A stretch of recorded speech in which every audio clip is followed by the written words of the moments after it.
Es la 1 de la mañana en la residencia oficial de Los Pinos. A finales de los años 70, un guardia de seguridad, acostumbrado al silencio sepulcral de los pasillos del poder, nota un olor extraño que sale por debajo de una de las puertas de madera pesada. No es tabaco, no es perfume. Es un olor metálico, muy fuerte. Un olor denso, como si fueran vísceras frescas mezcladas con algo más. Al entreabrir la puerta, no encuentra a un médico ni a un enfermero. Encuentra a una mujer de manos pequeñas pero firmes. Bárbara Guerrero, mejor conocida como Pachita, está inclinada sobre un cuerpo que no debería de estar ahí. En una bandeja plateada, frente a ella, hay un órgano humano que parece haber sido arrancado con un cuchillo de caza, pero no hay rastro de sangre en las sábanas y mucho menos gritos de dolor.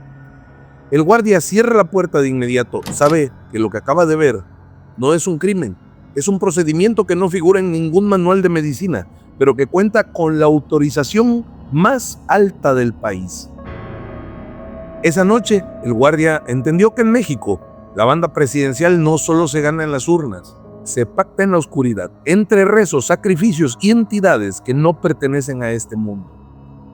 Hoy vamos a recorrer ese pasillo prohibido, desde las libretas de mediumnidad de Francisco I. Madero hasta el blindaje esotérico de Miguel de la Madrid, ese que buscó con el verdadero brujo mayor Geiz Palceva en las selvas de Catemaco.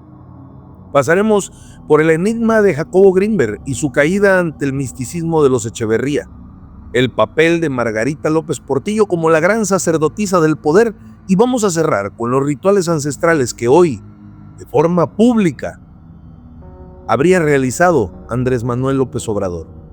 Quédate conmigo porque hoy vamos a descubrir quiénes son los que realmente mueven los hilos de esta nación.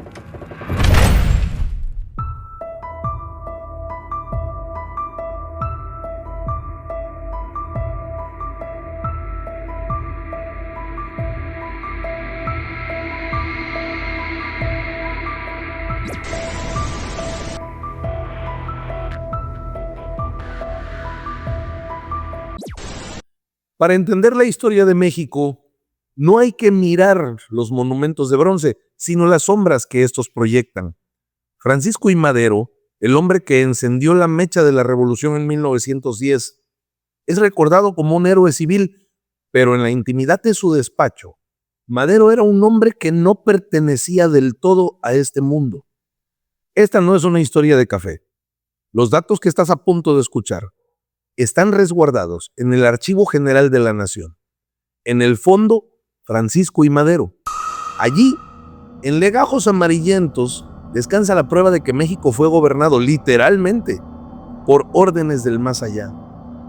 Todo comienza con una tragedia silenciosa. En 1887, la acaudalada familia Madero en Coahuila sufre un golpe devastador. El pequeño Raúl, un niño de apenas 4 años, y además hermano, el más cercano al corazón de Francisco, enferma gravemente. Una época donde la medicina rural era limitada, una complicación gástrica severa, probablemente fiebre tifoidea, consume el cuerpo del niño en pocos días.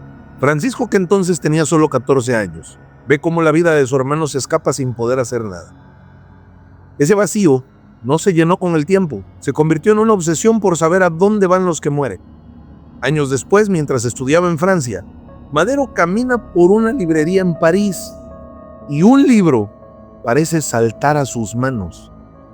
El libro de los espíritus de Allan Kardec. Al leerlo, Madero no encuentra consuelo, encuentra una herramienta. Regresa a México transformado en un médium escribiente. Imaginen la escena en la hacienda de San Pedro de las Colonias. Es la madrugada. Madero, un hombre que no bebe alcohol, que no fuma y que practica lo vegetariano para limpiar su canal, se sienta frente a una mesa de madera muy pesada. Su brazo derecho está apoyado, pero su mano ya no le pertenece.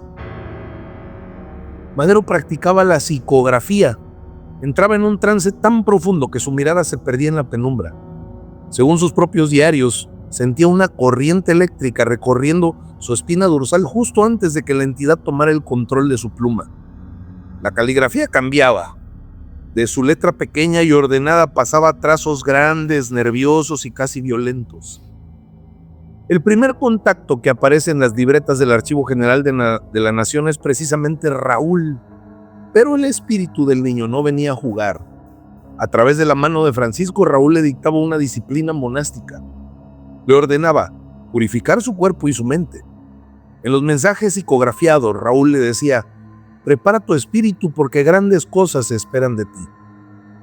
Madero estaba convencido de que su hermano pequeño había ascendido a un plano superior de sabiduría y que regresaba para convertirlo en un soldado de la libertad. Si buscan el libro Manual Espírita, publicado por el propio Madero bajo el seudónimo de Vima en 1911, está disponible en la Biblioteca Virtual Miguel de Cervantes. Verán que él mismo explica que estas comunicaciones son la base de su moral política. A medida que la dictadura de Porfirio Díaz se volvía más opresiva, una nueva entidad desplazó a Raúl. Se hacía llamar simplemente José. Este no era un espíritu familiar, no, era un guerrero. En las investigaciones de la historia hay una figura, Yolia Tortolero Quirós. En su libro, El espiritismo escribe la historia, se revela lo más inquietante. José comenzó a dictarle estrategias militares y políticas. En las libretas de 1907 y 1908, esta entidad le aseguró que el régimen de Díaz caería y que él, Madero, debía ser el líder. Es increíble leer que el Plan de San Luis, el documento que llamó a las armas a todo un país, fue consultado y, según Madero, corregido por José en sesiones de trance. La fecha del levantamiento, 20 de noviembre a las 6 de la tarde. No fue una decisión militar logística, fue una instrucción del plano invisible. Madero creía que a esa hora las vibraciones del universo estarían alineadas para el éxito del movimiento armado. Cuando Madero llega a la presidencia en 1911, el esoterismo entra en Palacio Nacional. Su esposa, Sara Pérez, era su guardiana. Ella sostenía el silencio mientras el presidente de la República entraba en trance para consultar sus propios pasos con los muertos. Sus enemigos en la prensa, como los caricaturistas, el Aguizot, lo llamaban el ojo de los espíritus. Se burlaban de él diciendo que su gabinete lo elegían las sombras de sus hermanos fallecidos. Pero Madero no se inmutaba. Él sentía que su blindaje era espiritual y que mientras cumpliera las órdenes de José, nada le pasaría. Sin embargo, a principios de 1913 algo cambió. Las comunicaciones en las libretas se volvieron erráticas, confusas. Los espíritus empezaron a hablar de una mancha oscura y de una traición inminente. La fuente más aterradora de esta historia es el testimonio de sus últimos días en la escena trágica. Madero tuvo múltiples oportunidades para escapar de Palacio Nacional, cuando la traición de Victoriano Huerta era evidente. Sus generales le suplicaban que huyera, pero Madero se quedaba en silencio esperando una señal de sus guías que simplemente no llegaba. Algunos historiadores, como Enrique Krause, en su investigación Madero Vivo, sugieren que Madero aceptó su destino porque los espíritus le habían enseñado que la muerte era solo una transición. Fue fusilado a espaldas de la penitenciaría de Lecumberri en una noche fría de febrero. Murió con la convicción de que su alma regresaría al mismo plano desde donde dictó la libertad de México. Hoy, cuando veas un billete o un monumento de Madero, recuerda que detrás de ese rostro serio había un hombre que no gobernaba solo para los vivos, sino bajo el mandato absoluto de los muertos. Madero creía en la comunicación con el más allá a través de la pluma y el trance. Fue un misticismo de salón, de libretas, de fe ciega, pero décadas después, el esoterismo en la silla presidencial dejó de ser una cuestión de mensajes escritos para convertirse en algo mucho más visceral, físico y sangriento. A finales de los años 60 y principios de los 70, el poder en México dejó de buscar en los consejos de los muertos para buscar en milagros de las manos de los vivos. Y aquí es donde la ciencia y la brujería chocaron de frente. Entramos ahora en la era de Luis Echeverría Álvarez, un hombre recordado por su mano dura, pero cuya intimidad estaba rodeada de chamanes. Y en el centro de ese círculo, una figura que parece salida de una pesadilla, Pachita. Pero el contacto no fue directo. Para que el presidente pudiera confiar en una mujer que abría cuerpos con un cuchillo de monte, necesitaba un puente. Alguien que le diera una explicación lógica a lo imposible. Ese hombre fue el doctor Jacobo Grinberg. Para entender a Luis Echeverría Álvarez hay que entender el peso de la muerte. Antes de portar la banda presidencial, Echeverría fue el secretario de Gustavo Díaz Ordaz.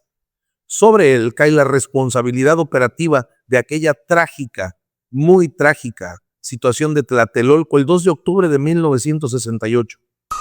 Pero la sangre no dejó de correr ahí. Ya como presidente en 1971 ocurrió la masacre del Jueves de Corpus, conocida como el Halconazo. Un hombre con tanta sangre en las manos no duerme tranquilo. Y es aquí donde la política mexicana se hunde en lo esotérico. Echeverría no buscaba justicia, buscaba un blindaje del destino. El puente principal no fue político, sino la primera dama, María Esther Zuno. Ella era la guardiana del folclore, pero también de lo invisible. Bajo su impulso, las tradiciones indígenas transformó la residencia oficial de Los Pinos en un desfile de chamanes, curanderos y videntes. María Esther no solo quería artes populares, quería el poder que emana de la tierra. Fue en ese ambiente de misticismo nacionalista donde aparece el doctor Jacobo Grinberg. Grinberg, un neurofisiólogo brillante de la UNAM, fue invitado a Los Pinos por el círculo íntimo de la primera dama. Su misión era cientificar lo que ocurría ahí, pero Grinberg no sabía que estaba a punto de convertirse en el testigo de cómo el hombre más poderoso de México intentaba lavar su karma con sangre ajena. Se dice que la primera vez que Grinberg escuchó hablar de Pachita fue dentro de las paredes de la casa presidencial. María Esther Zuno estaba fascinada con la capacidad de Bárbara Guerrero para materializar órganos. El nexo es estremecedor. Mientras en las calles la Dirección Federal de Seguridad desaparecía disidentes en la Guerra Sucia, en Los Pinos se discutía cómo una mujer podía abrir cuerpos con un cuchillo de monte sin dejar cicatriz. Este es el dato que muchos intentaron ocultar, pero que testimonios de la época y el propio Grinberg sugieren en sus crónicas. Luis Echeverría no solo enviaba emisarios, él mismo acudió a la Casa de las Brujas en la colonia Roma. Imaginen esa escena, camionetas del Estado Mayor Presidencial estacionadas frente a la plaza de Río de Janeiro. El hombre que dio la orden en el 68 probablemente y en el 71, bajando para entrar en una habitación en penumbras. Ahí Pachita, poseída por el espíritu de Cuauhtémoc, del hermanito, lo estaba esperando. ¿Qué buscaba el presidente? Grinberg documentó que Pachita realizaba lo que él llamaba limpiezas de rastro. Para un hombre como Echeverría, paranoico por las almas de los estudiantes trascendidos en Tlatelolco y por los halcones que probablemente él mismo soltó en el 71, Pachita era su única redención. Se dice que ella hundía un cuchillo oxidado en los cuerpos de la élite para extraer males que no eran físicos, sino energéticos. El dolor de la cirugía sin anestesia era el sacrificio necesario para sostener el poder. Jacobo Grinberg se obsesionó con Pachita, pero también se dio cuenta de que estaba validando el sistema de creencias de un régimen represor. En sus textos, Grinberg describe cómo la mente puede modificar la materia, pero en privado. Se dice que temía lo que el gobierno pudiera hacer con ese conocimiento. El nexo esotérico político se cierra con una tragedia. Pachita muere en 1979 llevándose los secretos de las confesiones presidenciales. Y en diciembre de 1994, cuando el sistema político que Echeverría ayudó a construir comenzaba a desmoronarse, Jacobo Grinberg desapareció sin dejar rastro, como si el mismo poder que lo invitó a Los Pinos hubiera decidido borrar el último testigo de sus rituales. Echeverría murió a los 100 años en 2022, en la impunidad total. Pero hasta el final de sus días, se dice que en su casa nunca faltaron los amuletos de protección. La sangre del 68 y del 71 nunca se lavó. Solo se intentó ocultar tras los rituales de Pachita y el silencio forzado de Greenberg. Si Luis Echeverría buscaba en el esoterismo una forma de limpiar la sangre de Tlatelolco y el Halconazo, su sucesor, José López Portillo, llevó el misticismo a otro nivel. Ya no se trataba de visitas furtivas a la Casa de las Brujas. En el sexenio de 1976 a 1982, lo oculto se instaló oficialmente en la casa del presidente. López Portillo, un hombre que se comparaba a sí mismo con Quetzalcóatl, permitió que las decisiones de Estado se mezclaran con las visiones de profetas y videntes. Pero él no era el único que movía esos hilos. Detrás de él, en las sombras de los pasillos de Los Pinos, operaba la mujer que muchos llamaban la gran sacerdotisa del sexenio, su hermana, Margarita López Portillo. Ella fue el puente final. Ella fue quien decidió que en un México que nadaba en petróleo, la verdadera guía no estaba en la economía, sino en las estrellas y en las voces de los elegidos. José López Portillo es recordado por la frase «defenderé el peso como un perro», mientras la economía se hundía. Pero mientras el país estaba en crisis, dentro de la residencia oficial de Los Pinos se vivía una realidad alterna. López Portillo era un hombre de una curiosidad intelectual desbordada, obsesionado con la mitología y la energía. Sin embargo, su conexión con lo esotérico tenía nombre y apellido. Su hermana, y además directora de radio, televisión y cinematografía, la RTC. Margarita no era solo una funcionaria. Era la guardiana del espíritu del presidente. Según investigaciones periodísticas de José Gil Olmos en su libro Los Brujos del Poder, Margarita era una ferviente creyente en el chamanismo y la astrología. Ella fue quien institucionalizó las visitas de videntes a la casa presidencial.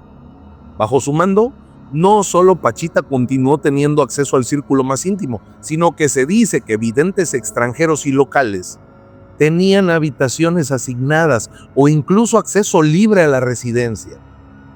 Margarita creía que su hermano era un ser predestinado, una especie de mesías solar y que necesitaba protección constante contra las vibraciones negativas de sus enemigos políticos. En 1978, México anunció el descubrimiento de gigantescos yacimientos de petróleo. López Portillo nos pidió administrar la abundancia.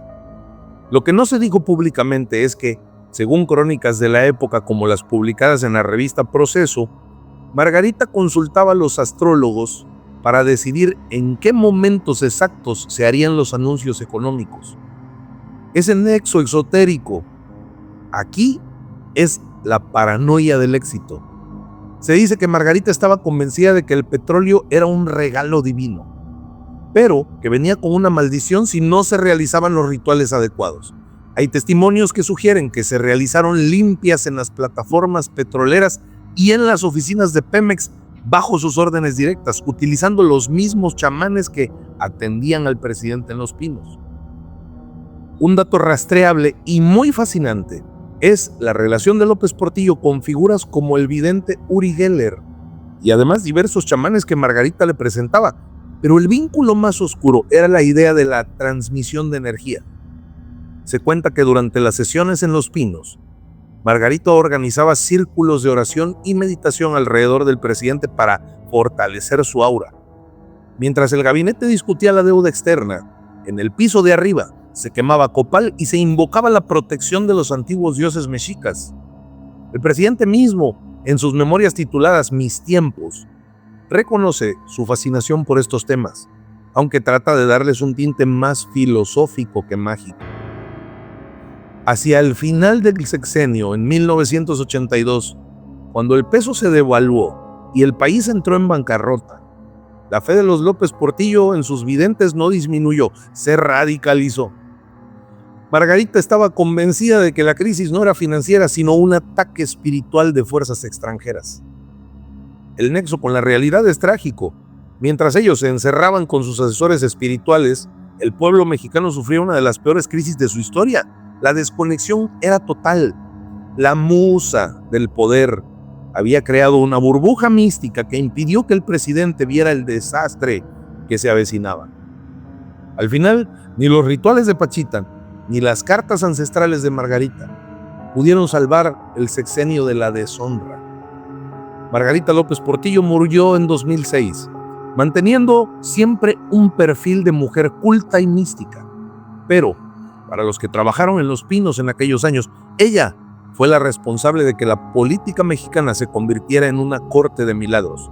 Su influencia fue tal que sentó las bases para que el siguiente presidente, Miguel de la Madrid, no dudara en buscar su propio blindaje en los pantanos de Veracruz. Para 1982, México estaba roto. La abundancia petrolera de López Portillo se había esfumado, dejando una deuda impagable y una sociedad herida.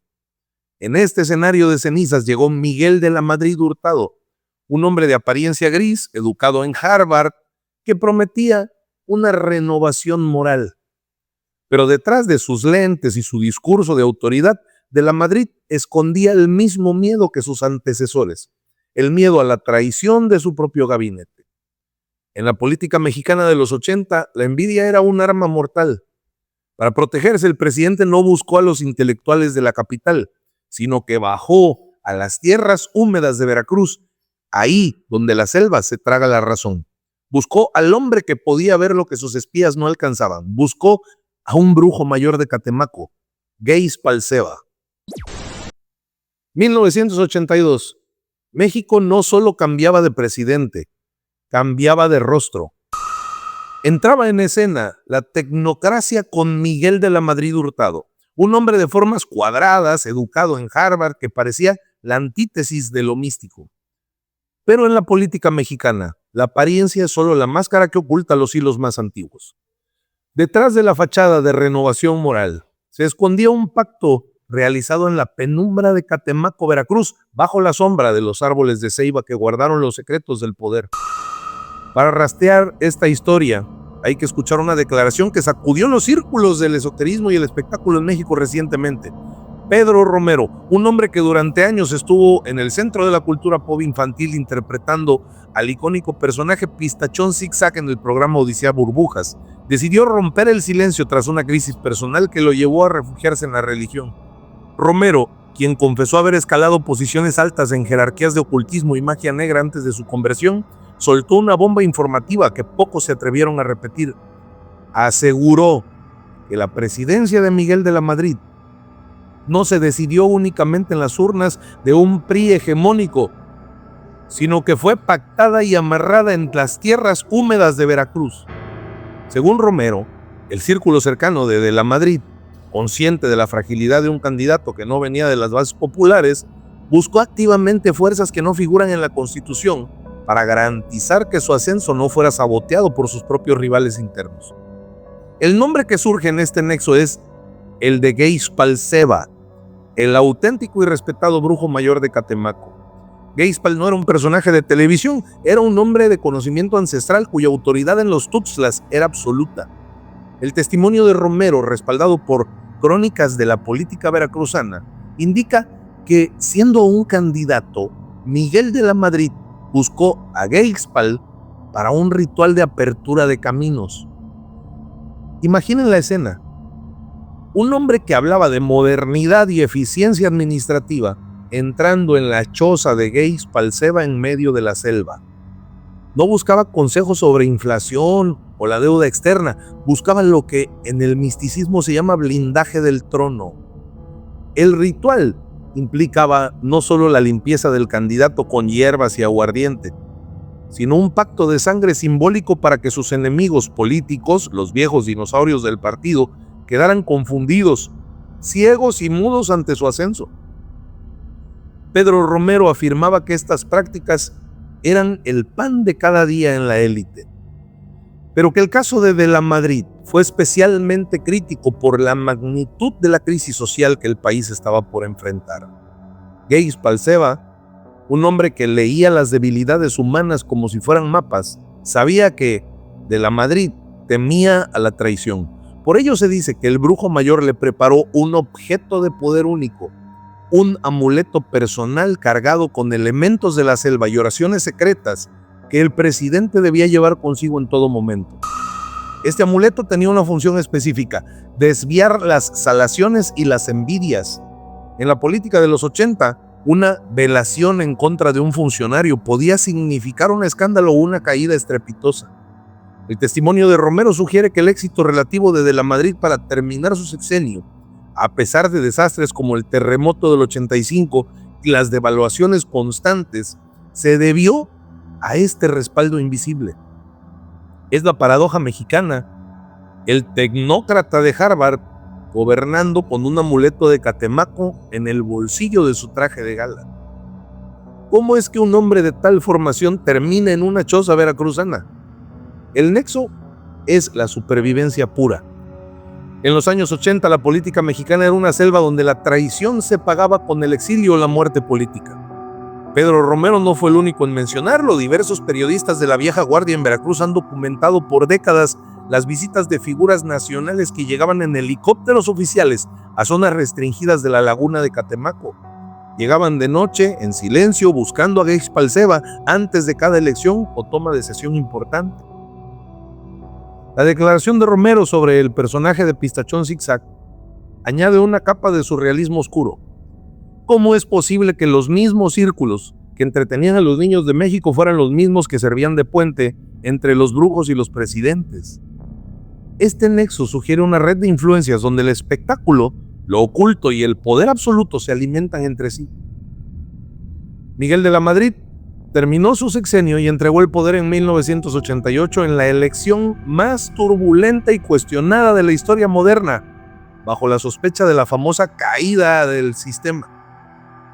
Pero el precedente quedó marcado en el Pasillo de los Pinos. El pacto con el brujo mayor Geix Palceva demostró que en México, para sentarse en la silla presidencial, no basta con la bendición del partido. Hace falta la venia de los señores de la selva.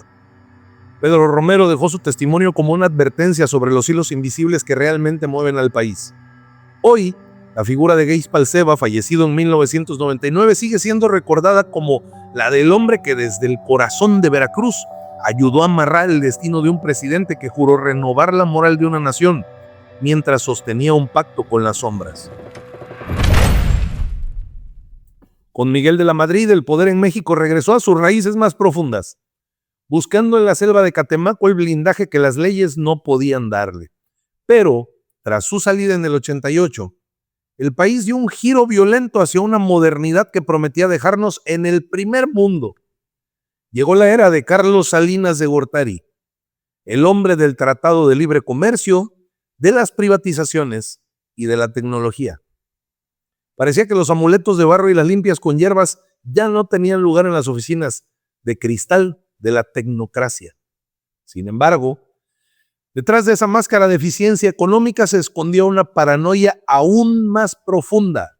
Salinas no se conformó con los brujos locales. Él llevó el esoterismo a una escala global, transformando la residencia presidencial en un centro de operaciones donde el vudú caribeño y la alta magia negra dictaban el ritmo de la justicia.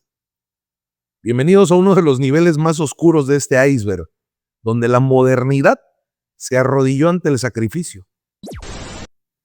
A principios de los años 90, México proyectaba al mundo una imagen de modernidad absoluta.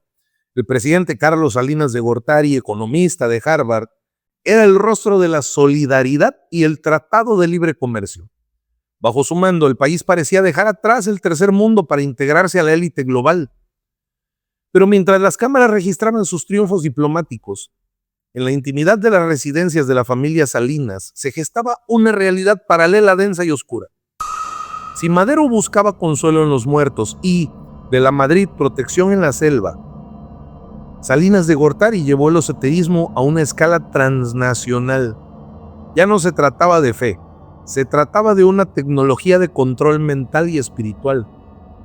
Carlos Salinas no era un hombre de creencias tradicionales, era un pragmático que veía el mundo como un tablero de ajedrez. Sin embargo, en la cima del poder, la paranoia es el precio de la corona.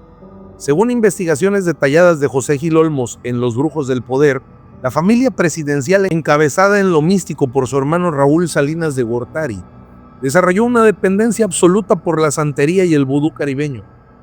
El nexo esotérico aquí es la búsqueda de un blindaje que el Estado Mayor presidencial no podía garantizar. En un sexenio de privatizaciones masivas y fortunas creadas de la noche a la mañana, los Salinas sentían que las envidias y los trabajos de sus enemigos eran ataques reales. No buscaban a los curanderos de barrio, buscaban a los arquitectos del destino que operaban a las sombras de las Antillas. Aquí es donde el relato se vuelve perturbador. Existen testimonios de ex colaboradores y miembros de la seguridad de Los Pinos que afirman que durante las crisis más agudas del sexenio se trajeron directamente de Haití y de Cuba a especialistas en ritos de alta magia. Se dice que babalaos y sacerdotes de vudú eran transportados en vuelos privados para realizar ceremonias de limpieza de camino en las propiedades de la familia. Imaginen el contraste. En una oficina con computadoras de última generación se quemaban puros, se derramaba aguardiente y se realizaban sacrificios animales para atar la voluntad de los opositores. El nexo con la realidad estalló en 1994, el año del caos, tras el desvivimiento de Luis Donaldo Colosio y la posterior detención de Raúl Salinas en 1995. Las autoridades realizaron cateos que revelaron lo que el gobierno intentó ocultar por años. Este es el punto más surrealista de la historia salinista. En la finca El Encanto, propiedad de Raúl Salinas, se encontró un cadáver enterrado. Para resolver el misterio en medio de una presión mediática asfixiante, la entonces Procuraduría General de la República, la PGR, tomó una decisión que hoy parece sacada de una película de terror. Contrataron a una vidente llamada Francisca Cetina, alias La Paca. La Paca no era una investigadora, era una mujer que afirmaba tener contacto con el más allá. Bajo sus instrucciones, se excavó en la finca para encontrar los restos de un político desaparecido. Aunque después se comprobó que todo fue un montaje orquestado por la propia vidente y miembros de la fiscalía, el nexo esotérico es innegable. El sistema de justicia más alto de México se arrodilló ante una bruja para intentar cerrar un caso de Estado. Este evento demostró que, bajo el barniz de la tecnocracia, el gobierno de Salinas operaba con una lógica de hechicería y engaño metafísico. Cuando los agentes entraron en las casas de Raúl Salinas, lo que encontraron fue una bofetada a la modernidad. No eran solo obras de arte y lujos excesivos. Había habitaciones enteras dedicadas a los orishas. Se encontraron cráneos humanos, vasijas con sangre seca y fotos de políticos enemigos trabajadas con agujas y amarres. El nexo esotérico aquí es el uso de la magia con una extensión del servicio de inteligencia. Se dice que Raúl Salinas usaba estos altares para debilitar la energía de quienes intentaron investigarlo. El miedo que generaba su figura no era solo su poder político, sino el rumor de que cualquiera que lo traicionara caería bajo una maldición de la que no había escape. Carlos Salinas terminó su sexenio con el país sumido en el error de diciembre y partió a un exilio voluntario que lo llevó por diversos países. Pero la leyenda de su blindaje persiste. En los pasillos del poder se susurra que Salinas nunca perdió su influencia real porque sus trabajos de protección eran tan fuertes que crearon un vínculo indisoluble con la silla presidencial. Aún hoy, cuando se menciona su nombre, hay un aura de temor reverencial. Salinas personifica al gobernante que no solo domina la economía y la política, sino que intenta dominar las fuerzas invisibles del universo para asegurar su trascendencia. La historia de Carlos Salinas de Gortari es el recordatorio de que el poder absoluto corrompe incluso la razón. Un hombre que soñaba con llevar a México al primer mundo, terminó permitiendo que los cráneos y los conjuros dictaran el ritmo de su justicia. Salinas cerró una época donde el esoterismo era un secreto familiar y lo convirtió en un sistema de defensa nacional oculto, un sistema que, según muchos, sigue operando desde las sombras del retiro del gran faraón mexicano. La caída de la familia Salinas y el escándalo de la Paca dejaron una lección clara en los pasillos de Los Pinos. El esoterismo, cuando se mezcla con el crimen, termina por devorarse a sí mismo. Durante los sexenios siguientes, el misticismo pareció replegarse, volviéndose una práctica silenciosa de las élites, lejos de los reflectores. Sin embargo, al llegar el año 2018, el ciclo se completó de la forma más inesperada. Con la llegada de Andrés Manuel López Obrador, lo que antes eran rituales secretos en sótanos o en chozas de la selva, saltó directamente al corazón del país, el zócalo capitalino. Ya no hay intermediarios científicos ni videntes extranjeras escondidas en las sombras. El poder en México ha decidido que su blindaje ya no necesita ser un secreto. Ahora la limpia se transmite en cadena nacional y el amuleto se muestra con orgullo ante las cámaras. Entramos al nivel final de nuestro iceberg, donde la mística presidencial se convierte en un acto de fe colectiva. Bienvenidos a la era de los rituales públicos. El 1 de diciembre del 2018, México y el mundo presenciaron algo inédito. Tras la toma de protesta ante el Congreso, Andrés Manuel López Obrador no se dirigió a una cena de gala, se dirigió al Zócalo capitalino para recibir el bastón de mando de los pueblos indígenas. Pero lo que parecía un acto político fue en realidad la limpia más grande de la historia moderna. Frente a miles de personas, el presidente se sometió a un ritual de purificación con humo de copal y hierbas. Los médicos tradicionales invocaron a los 4 rumbos. ¿Para qué? Para que el nuevo mandatario tuviera el camino libre de malas energías. El nexo esotérico aquí es la exposición. A diferencia de Echeverría o de López Portillo, que ocultaban sus creencias para no parecer poco modernos, AMLO integró lo místico en su identidad política.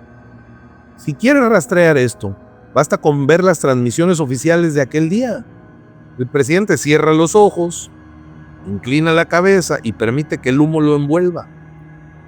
En la cosmogonía indígena, esto no es una foto, es un escudo. Uno de los momentos más polémicos y cargados de misticismo ocurrió después, con el inicio de las obras del Tren Maya. Antes de mover la primera piedra, se realizaron ceremonias de petición de permiso. ¿A quién? A la tierra. Para los críticos fue un show. Para los creyentes del esoterismo fue un pacto de paso. Se cree que entrar en la selva sin pedir permiso a los aluches o los guardianes del lugar condena cualquier obra al fracaso. Este nexo conecta directamente con la paranoia de los presidentes anteriores, el miedo a que la naturaleza o las fuerzas invisibles saboteen el ejercicio del poder. Quizá el nexo más recordado con lo sobrenatural ocurrió en marzo del 2020. En plena crisis de salud global, el presidente sacó de su cartera 2 escapularios y una estampa religiosa. Los llamó su detente. El detente, el enemigo, que el corazón de Jesús está conmigo, dijo ante las cámaras. Aunque es una tradición católica, el uso que le dio fue el de un amuleto de protección absoluta. En el esoterismo esto se llama sacramental. Un objeto que, cargado de fe, sirve como una barrera física contra el mal. Este acto nos remite al amuleto que de la Madrid usó.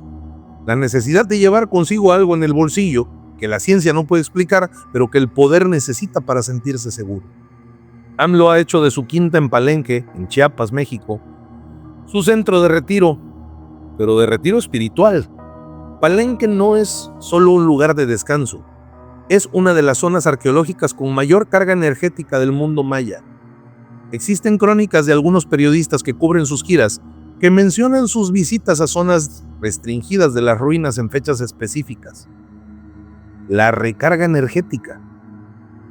Como los antiguos gobernantes mayas, el presidente buscaba en las piedras y en la selva la fuerza necesaria para enfrentar a sus adversarios. En su discurso a menudo mezcla conceptos de purificación moral con la lucha política, convirtiendo la gestión pública en una especie de guerra espiritual entre el bien y el mal. Desde Madero y su escritura automática, pasando por las cirugías psíquicas de Pachita, las visiones de la hermana de López Portillo y el pacto de Catemaco con De la Madrid, hemos llegado al presente. El esoterismo en la presidencia de México no es una anomalía, es una constante. Andrés Manuel López Obrador ha cerrado el círculo. Lo que antes era un secreto ahora es parte del orgullo nacional. El poder en México parece haber aceptado que, para ostentar la banda presidencial, no solo se necesita el voto del pueblo, sino el permiso de los muertos, la bendición de los chamanes y el blindaje de la tierra misma.